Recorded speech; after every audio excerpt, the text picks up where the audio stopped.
जय हिंद दोस्तों, स्वागत है आप सभी का ऋतुराज अवस्थी ऑफिशियल में। और आज है 28 दिसंबर। दोस्तों, यूपी पुलिस की जो बम्पर भर्ती निकली है, कल से उसका फॉर्म भरना स्टार्ट हो गया है। ठीक है, तो ऐसे ही दिमाग में एक क्वेश्चन आया कि बहुत सारे लोग यहाँ पर फॉर्म भरेंगे क्योंकि एज रिलैक्सेशन भी मिल चुका है। तो आप सभी से मैं ये कहना चाहूंगा कि एक बार अपना जो है ना फिजिकल इफिशियंसी टेस्ट जरूर देख लें। ठीक है, आपका जो शारीरिक मापदंड है, फिजिकल इफिशियंसी टेस्ट वगैरह, इसकी जो है एक बार जांच जरूर कर ले फॉर्म भरने से पहले। आइए मैं आपको बताता हूं किन किन चीजों की जांच आपको आखिरकार यहाँ पे कर लेनी चाहिए। ठीक है, तो सबसे पहले अगर आप यहाँ पर देखें दोस्तों, शारीरिक स्वस्थता। कोई भी पर्टिकुलर अभ्यर्थी को सेवा में किसी भी पद पर तब नियुक्त नहीं किया जाएगा, तब नियुक्त नहीं किया जाएगा जब तक कि मानसिक और शारीरिक दृष्टि से उसका स्वास्थ्य अच्छा ना हो। यूपी में एक कहावत है, मन चंगा ताहे कठौती में गंगा। ठीक है, अगर आपका मन चंगा है, मन स्वस्थ है, शरीर स्वस्थ है, कठौती में गंगा तभी आएगी। इसलिए अपने शरीर की जांच जरूर कर ले दोस्तों। ठीक है, वह किसी ऐसे शारीरिक दोष से मुक्त ना हो जिससे उसे अपने कर्तव्यों का दक्षता पूर्ण पालन करने में बाधा पड़ने की संभावना हो। ठीक है, इसके बारे में उत्तर प्रदेश पुलिस आरक्षी तथा मुख्य आरक्षी सेवा की जो नियमावली है 2015 में यथा संशोधित आई थी। इसके नियम 6 के अनुसार शारीरिक रूप से विकलांग व्यक्ति पुलिस सेवाओं के लिए अर्ह नहीं होंगे। ठीक है, कोई भी व्यक्ति अगर किसी तरह की फिजिकल डिसेबिलिटी है तो व्यक्ति जो पुलिस की सेवाएं हैं उसके लिए जो है ना तो फिट नहीं होगा। ठीक है, इसके अलावा और भी कुछ टर्म्स कंडीशन है, मैं आपको बताता हूं। सबसे पहले दोस्तों यहाँ पर आता है फिजिकल स्टैंडर्ड टेस्ट, जिसको पीएसटी कहते हैं। ठीक है, तो ये फिजिकल स्टैंडर्ड टेस्ट जो है ना तो मेल और फीमेल दोनों के लिए है, और दोनों के लिए इसकी जो कंडीशंस है वो अलग अलग है। ठीक है, तो सबसे पहले हम यहाँ पर बात कर लेते हैं मेल्स के लिए। ठीक है, यानी कि जो पर्टिकुलर पुरुष अभ्यर्थी हैं, है ना। सो यहाँ पे ऊंचाई, सीना और दौड़। ठीक है, यानी कि जिसे हम बोलते हैं हाइट, चेस्ट और रनिंग, ये तीन चीजें इसमें जो है ना शामिल की जाती हैं। हाइट, चेस्ट और रनिंग, ये तीन चीजें यहाँ पर जो है इसमें शामिल की जाती हैं। तो दोस्तों सबसे पहले अगर हम बात करते हैं पुरुषों के लिए, तो पुरुषों के लिए जो ऊंचाई है यानी कि उनकी हाइट, तो सामान्य यानी कि जनरल, अन्य पिछड़ा वर्ग यानी ओबीसी, अनुसूचित जाति यानी कि शेड्यूल्ड कास्ट, इनके पुरुषों के लिए, अब पुरुष अभ्यर्थियों के लिए जो न्यूनतम हाइट है वो 168 सेंटीमीटर होनी चाहिए, 168 सेंटीमीटर। ठीक है, किसके किसके लिए? ये आपका जनरल, ओबीसी और एससी। ठीक है, वहीं अगर आप एसटी की बात करें, शेड्यूल्ड ट्राइब यानी अनुसूचित जनजाति, तो दोस्तों अनुसूचित जनजाति के पुरुष अभ्यर्थियों के लिए जो न्यूनतम ऊंचाई है ये 160 सेंटीमीटर है।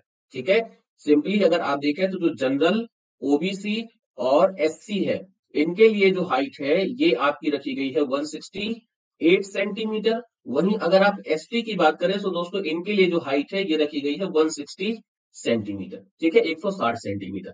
दूसरा, वहीं अगर हम चेस्ट की बात करें, सीना, सो जनरल यानी कि सामान्य, ओबीसी यानी अन्य पिछड़ा वर्ग और अनुसूचित जाति यानी कि शेड्यूल्ड कास्ट के अभ्यर्थियों के लिए न्यूनतम सीने की जो माप है ये 79 सेंटीमीटर होनी चाहिए। ठीक है, 79 सेंटीमीटर, ये बिना फुलाए होनी चाहिए। जैसे अपन फुला लेते हैं ना, तो फुलाने में 5 सेंटीमीटर का डिफरेंस आना चाहिए। मान लो अगर आप सीने की जो चौड़ाई है, सीने की जो माप है, ये बिना फुलाई अगर 80 सेंटीमीटर है तो फुला करके ये कितनी होनी चाहिए? 85 सेंटीमीटर। ठीक है, तो ये जनरल, ओबीसी और अनुसूचित जाति यानी एससी जो है इनके लिए 79 सेंटीमीटर बिना फुलाए है, और कम से कम 84 सेंटीमीटर, 84 सेंटीमीटर यहाँ पर सीना फुलाने के बाद होनी चाहिए, ये मिनिमम रिक्वायरमेंट है। ठीक है, वहीं अगर अनुसूचित जाति यानी शेड्यूल्ड ट्राइब के अभ्यर्थियों के लिए देखें तो दोस्तों 77 सेंटीमीटर, 77 सेंटीमीटर जो सीने की माप है ये बिना फुलाए होनी चाहिए, और 82 सेंटीमीटर मिनिमम सीने को फुला करके होनी चाहिए। ये ध्यान रखिएगा कि न्यूनतम 5 सेंटीमीटर जो है ना तो इस सीने का फुलाव अनिवार्य है। अगर आप जनरल, ओबीसी और एससी से बिलोंग करते हैं तो न्यूनतम 79 सेंटीमीटर बिना फुलाए, 84 सेंटीमीटर फुला करके। और अगर आप एससी से बिलोंग करते हैं तो 77 सेंटीमीटर बिना फुलाए और 82 सेंटीमीटर सीना फुलाने के बाद, ये आपके सीने की माप होनी चाहिए। आगे बढ़े दोस्तों, तो यहां पर अगर हम महिला अभ्यर्थियों की बात करें, जो फीमेल्स हैं, कोई भी पर्टिकुलर फीमेल जो बिलोंग करती है आपका जनरल से, सामान्य जिसको कहा गया, ठीक है, अन्य पिछड़ा वर्ग यानी कि ओबीसी और अनुसूचित जाति यानी कि एससी, तो महिला अभ्यर्थियों के लिए जो न्यूनतम ऊंचाई है ये 152 सेंटीमीटर रखी गई है, 152 सेंटीमीटर। वहीं अनुसूचित जनजाति यानी एसटी की बात करें तो दोस्तों महिला अभ्यर्थियों के लिए न्यूनतम ऊंचाई 147 सेंटीमीटर है। जनरल ओबीसी और एसटी की जो महिलाएं हैं उनके लिए 152 सेंटीमीटर और एसटी की महिलाओं के लिए 147 सेंटीमीटर की ऊंचाई रखी गई है। वहीं वजन की अगर हम बात करें दोस्तों, जैसे कि जो मेल थे तो मेल में तो सीने की माप थी, है ना। फीमेल में वेट वेट अगर आप देखें तो न्यूनतम जो वेट है वो 40 किलोग्राम होना चाहिए। कोई भी महिला हो, चाहे वो जनरल की हो, ओबीसी को हो, एससी की हो या एसटी की हो, अगर उसका वजन 40 किलोग्राम या उससे अधिक है तभी वो सिपाही बनने के योग्य है। तो आवेदन करने से पहले एटलीस्ट आपको इन चीजों के बारे में तो जांच कर ही लेनी चाहिए, है ना। अभिलेखों की संवीक्षा एवं शारीरिक मानक परीक्षण की विस्तृत प्रक्रिया का जो निर्धारण है बोर्ड के द्वारा किया जाएगा। इसे यथा समय बोर्ड की वेबसाइट पर अभ्यर्थियों के सूचनार्थ प्रदर्शित किया जाएगा। ठीक है। अच्छा, इसमें एक कंडीशन और है, मान लो किसी पर्टिकुलर अभ्यर्थी का जो शारीरिक मानक परीक्षण हुआ उससे अगर वो व्यक्ति असंतुष्ट है तो वो परीक्षण के ठीक पश्चात उसी दिन अपनी आपत्ति दाखिल कर सकता है। तो आपत्ति दाखिल करेगा तो ऐसी आपत्तियों के समाशोधन के लिए पुलिस अधीक्षक को नोडल अधिकारी नाम निर्दिष्ट करेगा और ऐसे समस्त अभ्यर्थियों का शारीरिक मानक परीक्षण उक्त नाम निर्दिष्ट अपर पुलिस अधीक्षक नोडल अधिकारी की उपस्थिति में किया जाएगा।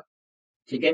अच्छा, अगर वो वापस से पुनः शारीरिक परीक्षण करवाया गया तो शारीरिक मानक परीक्षण में पुनः असफल पाए जाने वाले समस्त अभ्यर्थियों को भर्ती हेतु अनुपयुक्त घोषित कर दिया जाएगा और इस संबंध में जो है ना अग्रेतर किसी भी तरह की अपील को ग्रहण नहीं किया जाएगा। ठीक है।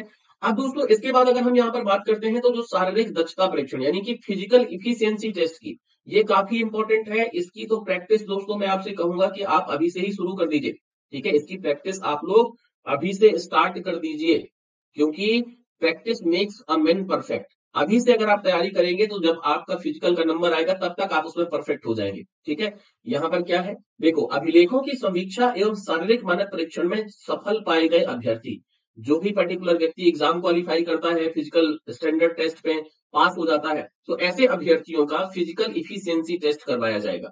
फिजिकल एफिशिएंसी टेस्ट में आप देखें तो अगर कोई भी पर्टिकुलर मेल अभ्यर्थी है, पुरुष, तो पुरुष अभ्यर्थियों के लिए 4.8 किलोमीटर की रनिंग है, 4.8 किलोमीटर की दौड़ कंप्लीट करनी है।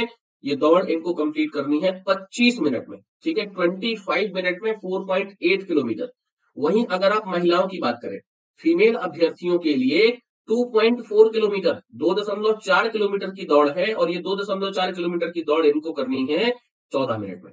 ठीक है, बहुत इंपॉर्टेंट है, फिर से सुन लीजिएगा। इफिशियंसी के लिए जो मेल कैंडिडेट है, मेल कैंडिडेट को 4.8 किलोमीटर की दौड़ को कंप्लीट करना है 25 मिनट के अंदर और महिलाओं को 2.4 किलोमीटर की दौड़ कंप्लीट करना है 14 मिनट के अंदर। तो दोस्तों दौड़ना तो शुरू कर ही दीजिए, एग्जाम की तैयारी करिए, सुबह उठो। ठीक है, सुबह उठो, एटलीस्ट सुबह एक डिस्टेंस माप लो 5 किलोमीटर की, है ना। आप 5 किलोमीटर की डिस्टेंस माप लो और 25 मिनट का टाइमर लगाओ, उसको दौड़ोगे। 25 मिनट में आपको उस 5 मिनट की दौड़ को कवर करना है मेल को। और फीमेल आप 2.5 किलोमीटर जो है ना, तो 2.5 किलोमीटर जो है ना मीजर कर लीजिए। 2.5 किलोमीटर मीजर करने के बाद अपनी घड़ी में 14 मिनट का जो है ना टाइमर लगा करके दौड़ना शुरू कर दीजिए। अभी से आप अगर प्रयास करोगे तो एग्जाम क्वालिफाई होने के बाद जब आपका फिजिकल होगा तब तक जो है आप उसके लिए एलिजिबल हो जाओगे, तब तक आपकी प्रैक्टिस हो जाएगी आराम से और आपका जो शरीर है वो वहां तक पहुंच जाएगा। ठीक है, तो दोस्तों ये ध्यान रखना है सभी को, ये सबके लिए इंपॉर्टेंट है। और इसीलिए जो है चूंकि आवेदन फॉर्म भरने शुरू हो गए हैं तो मुझे लगा कि मुझे आपसे इस मैटर पे बात करनी चाहिए कि इसकी तैयारी तो आपको अभी से शुरू कर देनी है। ठीक है, क्योंकि ये एक ऐसा पड़ाव है जब आप यहां तक पहुंचोगे, है ना, और यहां तक पहुंचने के बाद अगर आप इसकी शुरुआत करोगे तो शायद आपके लिए मुश्किल हो जाए और उस समय अगर सब कुछ सही रहा और आप वहां पर जाकर के डिस्क्वालीफाई होते हैं तो ये एक बहुत ही अधिक निराशा का कारण बन जाएगा। इसलिए इसकी तैयारी दोस्तों अभी से शुरू कर दीजिए। कोई भी पर्टिकुलर डाउट होता है तो वीडियो के कमेंट बॉक्स में जरूर मेंशन करिएगा, मैं आपको वहां पर आंसर करूंगा। ठीक है, आपकी कोई भी किसी तरह की क्वेरी रहती है तो कमेंट बॉक्स में जरूर बताइएगा। और दोस्तों अगर आप जनरल अवेयरनेस यानी जनरल नॉलेज की फ्री क्लासेस चाहते हैं तो दोस्तों मेरे चैनल को सब्सक्राइब कर लीजिए। यहाँ पर मैं आपकी जनरल अवेयरनेस की क्लासेस कराऊंगा फ्री ऑफ कॉस्ट। ठीक है, फॉर ऑल, सभी के लिए। अभी के लिए इतना ही दोस्तों, मिलते हैं अगले सेशन में। जय हिंद।